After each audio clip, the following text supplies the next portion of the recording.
everyone. It's time again for another episode of Galactic Science with Arturio Emerys. When last we met, I was touring you around downstairs, showing you what's been happening in the industrial complex downstairs. Now I think it's time to kind of show what's been happening upstairs in the above ground. I have been doing quite a bit of work here. Anything that's kind of boring to watch, I'm trying to do that off camera, and anything that's kind of purely cosmetic, I'm trying to do that off camera too. The stuff that I record, I'm trying to focus on the technology things, the quest lines, the things that people may be having trouble with that maybe I can shed some light on and make it a little easier for them in their own gameplay to succeed in this mod pack. So in light of that, here's where we are upstairs. Now in this mod pack, ultimately your power, your long range power, is usually going to come from some form of carbon.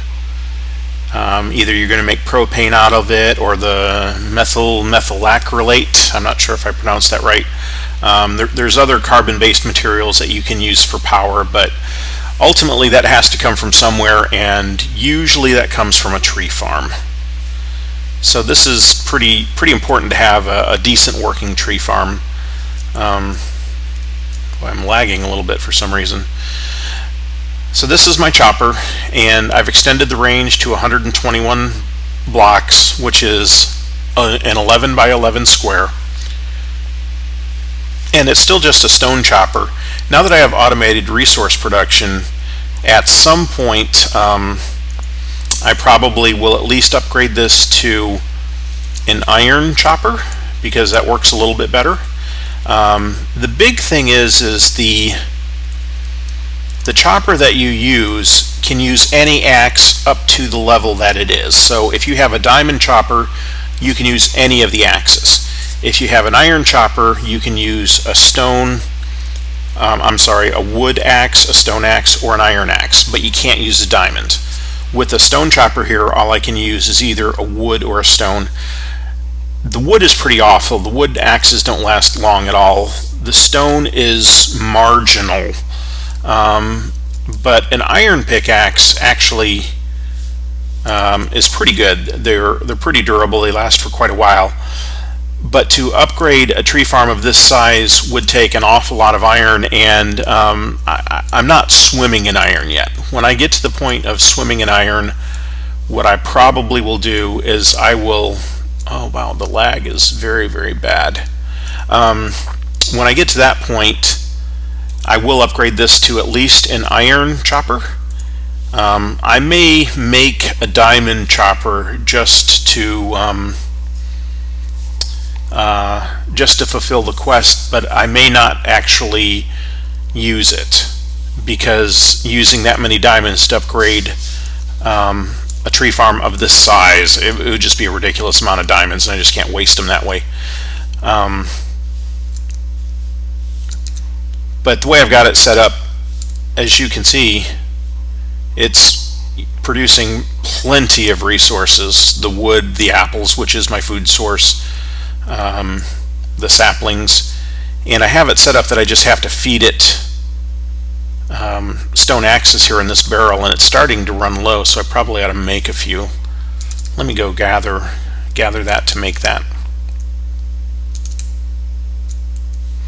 And I'm also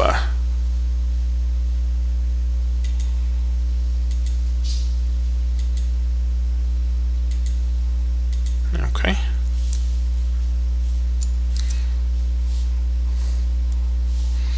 I bought a new mouse that hopefully is quieter than my old one, and it's unfortunately a wireless mouse, which means it's a little laggy compared to a wired one, so I'm having a little bit of mouse lag, and also my computer's working pretty hard. I'm not exactly sure why, but so that's lagging a little bit too at the moment.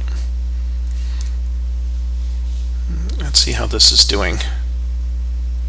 At the end of the last episode was when I added the speed upgrades. and it looks like it's doing better. It's producing power. So perhaps the hammer, oh wow, the lag is very, very bad. Yeah, it's completely caught up now. Whereas before the hammers were slightly power limited, they weren't able to completely keep up, but now that they have all of the Stirling engines are running and it's producing the full 320 RF a tick, that's enough to keep them up. So any material that gets sent through the system is pretty much being processed immediately on an on-demand basis. So that's working well. But there's one other thing that I wanted to show. One of the quests, let's talk about the quest real quick.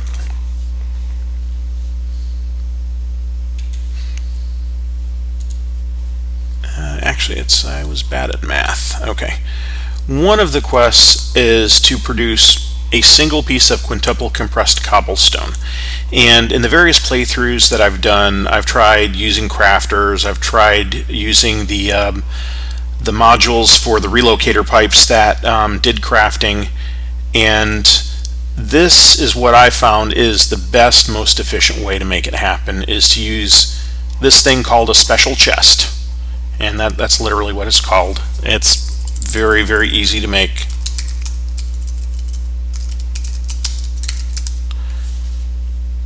Yeah, it's basically it's not basically, it is. It's a chest surrounded by lapis.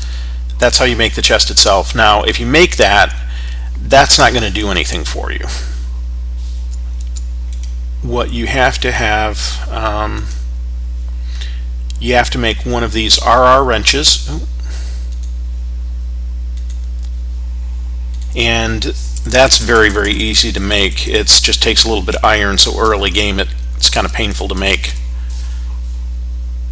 Just takes you 5 iron ingots.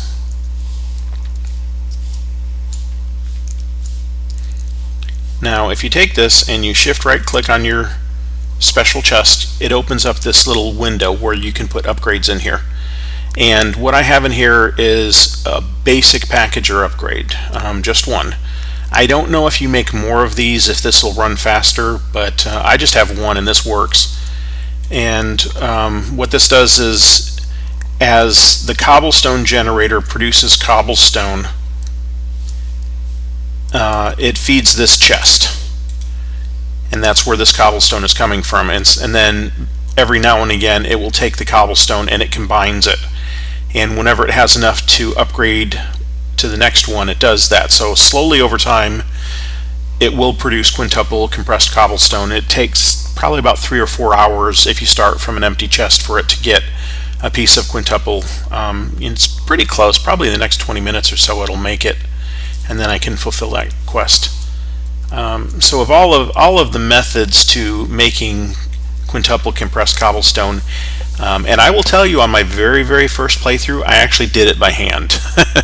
And it took a very long time. I would not recommend it. That's an awful way to go. But you can't do it that way. Of all the methods available to you, this is by far the most efficient way. So I would highly, highly recommend doing that. So I was in the process of making more axes for the tree farm upstairs. So let's just make some sticks real quick and then go back up top.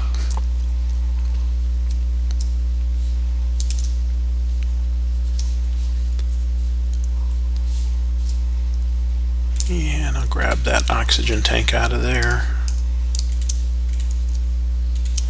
Now at some point I need to do something about this, because I've gone through almost half of the power available in this brown dwarf. It won't blow up or anything like that, but if I run out of power there, I don't have any way to refill my oxygen tanks. It's not a big deal. I'll probably build another Stirling system and move that set up there. I just don't feel like doing that right now because it's a bit of work to do.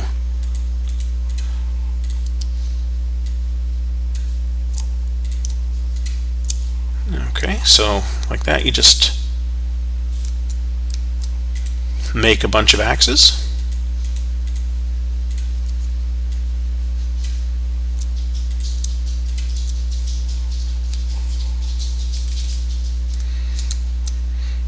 And that's pretty good for now. This will hold 256 axes because they don't stack at all. If I upgraded that barrel, I could get more in there, but there's not really a reason to. Eventually, my long-term plan is I think I'm going to upgrade this tree farm one more tier, and when I do that, I probably will upgrade the entire system so that it has an RF engine in it and it's fed power from somewhere, and that way I don't have to keep putting coal in it, which I don't have to put coal in very often, but it's kind of annoying that that is something that I have to do. So it would be nice to not have to mess with it at all, to have it just produce logs as I need it.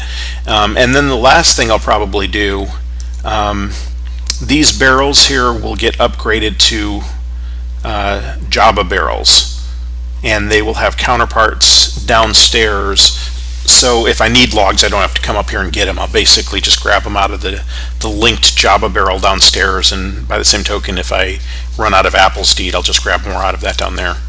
But that's a long range goal. Probably be a while before I get to that. This here is more of me producing the floodlights. It's a bit tedious to do this, but it kind of drives me nuts if I don't have a consistent look to my base. So sometimes it's better to just just go with your compulsion and just build what you think it needs to look like. It's a little bit of work, but but now that I've figured out this trick here for making all of the vanilla torches, it's not that bad, but but I'm not going to do this on camera either. I don't want to bore you all with that. Just making floodlights, I've already shown you how to do it. If you haven't seen it, go back. It may be, I think it's episode 3, where I give a demonstration of how you make the floodlights, if you are all inclined. The reason I like the floodlights as a light source is when you place them, they always point down, so you don't have to worry about their configuration. And the other thing is that in the downward direction, they have no fall off distance. So I could put these infinitely, or at the limit, the build limit in the world, which is probably 256 blocks up, and then directly beneath it, if I were to dig a tunnel down to cobblestone, these floodlights would illuminate the bottom of the bedrock, just as though it were right above it, rather than 200-ish blocks away. So I can put them up on the roof there, and they're illuminating the ground here. I don't have to worry about mob spawning. I like that it's, again, I tend to like things that you set it up, you don't have to worry about it, you just let it do what it needs to do. This little thing over here, this is oh, spider. Can't have spider.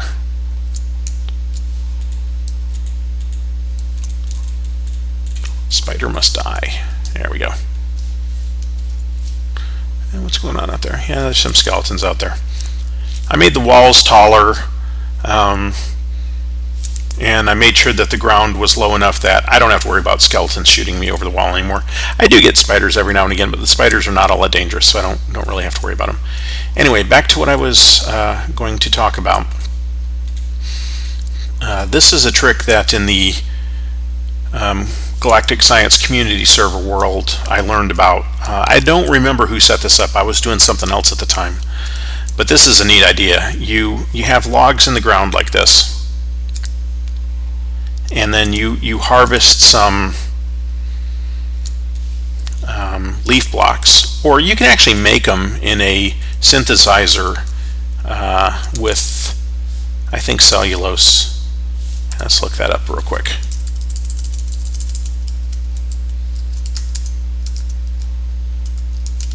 Leaves, okay. So oak leaves, yep, cellulose. In a synthesis machine, you can make these. So all of the saplings I could feed into a decomposer to get cellulose, and then feed that into a synthesizer to automatically produce leaf blocks. I may do that eventually, but honestly, you don't need a whole lot of them. So anyway, the way this works is these leaf blocks won't decompose because they think they're connected to a tree, because there's logs on the ground there. I infected the back part here with all of the silkworms that I had. I really could have done it with just one. It would have taken longer, but I had like 20 of them. But now what happens if you take a pair of shears and you shear these infested leaf blocks, what you get out of that is you get string in pretty good quantities. And you'll notice that I'm also getting these black leaf blocks. Well, if you look at them, these are infested leaves. Okay. Sorry about that. My dogs are excited. So then you can put the leaf blocks back.